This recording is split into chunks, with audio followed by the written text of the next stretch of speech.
Di sini saya hendak menerangkan simple present tense. Present tense maknanya masa kini. Okey.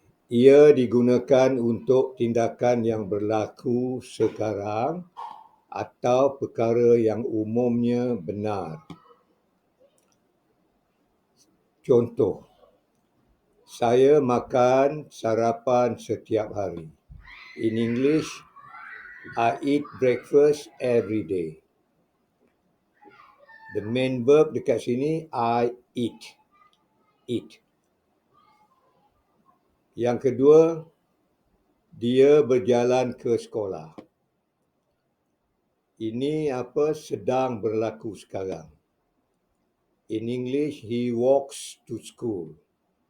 Verb di sini walks, ada S ya. Jadi verb dalam simple present tense ada dua bentuk. Ada tanpa S ataupun yang ada mesti kena taruh S. Okey, sekian. Saya harap awak faham. Ini mesti hendak difahamkan.